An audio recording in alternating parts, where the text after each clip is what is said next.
Tonight, Israel unleashing over 250 airstrikes on targets in Gaza, with troops surrounding the home of Hamas's leader in Gaza, Yahya Sinwar, who they say is hiding out in an underground headquarters. Israeli forces have battled into the heart of Khan Yunis, the biggest city in southern Gaza, and where thousands have sought refuge from the north. Nearby, a chilling sight as Israeli planes drop leaflets on a graveyard for the war's victims. The IDF directing some to leave, others to stay.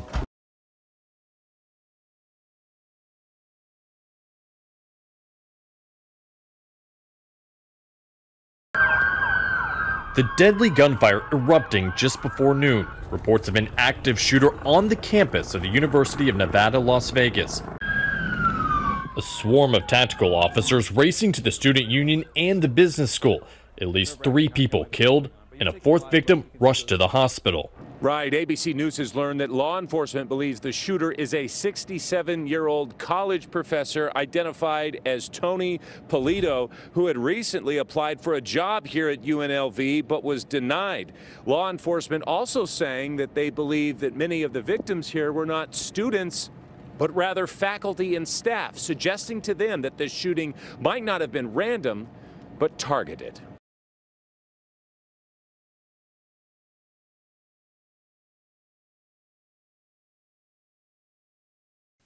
And Russian President Vladimir Putin has arrived in the United Arab Emirates for a rare trip abroad. It's his first time visiting the Middle East since Russia began its full-scale invasion of Ukraine. The UAE's foreign minister greeted the Russian president on his arrival. Putin then travelled on for talks with the UAE President Sheikh Mohammed bin Zayed. He hailed the two countries' current relations, saying they were at an unprecedented high.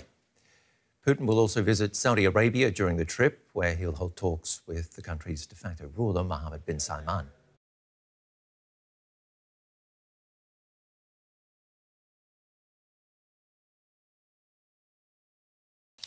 Officials in Nigeria say at least 85 people were killed when a military drone strike hit civilians by mistake. President Bola Tinubu has ordered an investigation into the incident in the northern state of Kaduna. He called the strike very unfortunate, disturbing and painful. Nigeria's army has so far made no comment.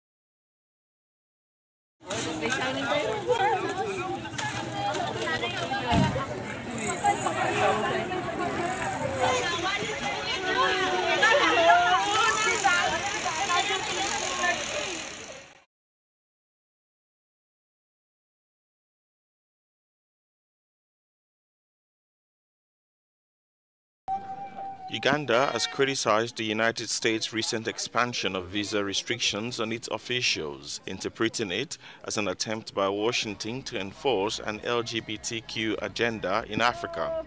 The new sanctions, unveiled earlier this week, target Ugandan individuals who were not formally identified. According to the US, they are responsible for undermining democracy and suppressing marginalized groups, including the LGBTQ community.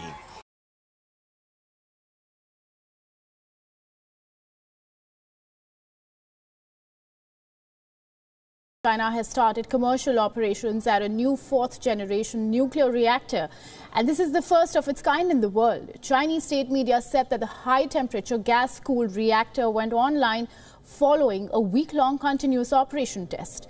And the plant is powered by 2 high-temperature reactors cooled by gas rather than pressurized water, making it more efficient and cost-effective. Now, conventional reactors produce electricity from nuclear energy. However, these advanced models, known as small modular reactors, can be used for other applications that include heating, desalination, or steam for industrial needs.